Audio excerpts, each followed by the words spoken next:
Volume fibre जो होता है ये बास्ट फाइबर होता है। ये बना हुआ रहता है तुम्हारे स्क्लीन काइनस सेल से। ये जनरली जो होता है प्राइमरी वॉल्यूम में होता है, लेकिन ये जनरली तुम्हारा प्राइमरी वॉल्यूम में नहीं होता है, सेकेंडरी वाले में पाया जाता है। ये लॉन्गेटेड होता है एंड ब्रांच होता है। इसका सेल वाला बहुत मोटा होता है। इसके अंदर प्रोटोप्लाज्म नहीं होता है, इसलिए डेड होता है।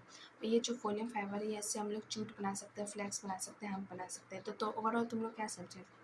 जो प्लांट टिश्यू होता है वह दो तरीके का होता है, एक तो मेरिस्टेमेटिक टिश्यू और दूसरा परमानेंट टिश्यू। मेरिस्टेमेटिक टिश्यू जो होता है वो तुम्हारा 3 तरीके का होता है, एक तो एपिकल मेरिस्टेम, दूसरा इंटरकैलरी एंड तीसरा लेटरल। एपिकल 2 तरीके का होता है, रूट एंड शूट।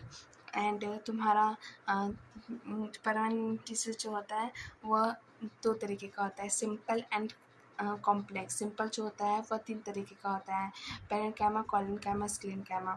और जो कॉम्प्लेक्स होता है वो 2 तरीके का होता है, xylem and folium.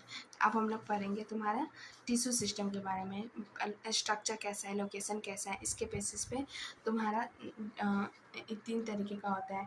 Epidermal tissue system, ground बोले तो फंडामेंटल टिश्यू सिस्टम, वेस्कुलर बोले तो कंडक्टिंग टिश्यू सिस्टम। जो एपिडर्मल टिश्यू सिस्टम होता है ये तुम्हारा आउटर मोस्ट का संभालता है, सारा जो भी आउटर मोस्ट का काम है, और ये कंप्रोमाइज़ करता है। इसके अंदर एपिडर्मल सेल होता है, स्टोमेटा होता है, एपिडर्मल एपिडेंस होता है। एपिडर्मल एपिडेंस के अंदर हेयर्स एंड ट्राइकोम्स आता है। एपिडर्मिस जो होता है आउटर मोस्ट लेयर होता है, बेसिकली ये सिंगल लेयर होता है, इलोंगेटेड होता है।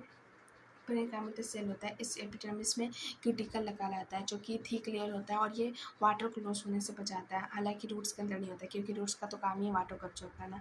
स्टोमेटा जो होता है ये प्रेजेंट होता है लिप्स के एपिडर्मिस के लिप्स के ऊपर। ये जो होता है ट्रांसप्रेशन और गैसियस एक्सचेंज का काम संभालता है। इसके पास कार्ड सेल होता है जो कि पिन जैसा दिखता है। कार्ड सेल जो होता है स्टोमेटल पोर को कवर करने का काम करता है। क्रासिस के अंदर जो कार्ड सेल होता है वह टम्बल शेप का होता है। जो आउटर वाल होता है कार्ड सेल का वो स्टोमेटल पोर से अलग होता है और बहुत पतला होता है, और इनर वाला वाल स्टोमेटल पोर के पास होता है और मोटा सा होता है।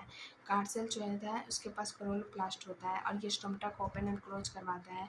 कुछ जो एपिडर्मल सेल है वह शेप और साइज में अच्छे हो जाते हैं तो उनको सब्सिडियरी सेल कहते हैं। स्टोमेटल एपरेचर्स में आता है stomatal aperture, guard cell and subsidiary cell. Epidermal appendages में आता है root hair and trichomes. Root hair root पे होता है, ट्राइकोम जो कि रूट जो कि स्टीम पे हो जाता है उसको ट्राइकोम्स कहते हैं। ये 3 तरीके के होते हैं, मल्टीसेलुलर, ब्रांच और अनब्रांच, सॉफ्ट एंड स्टीफ।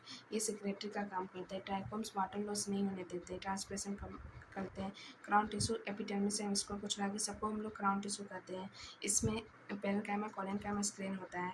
इसमें बस।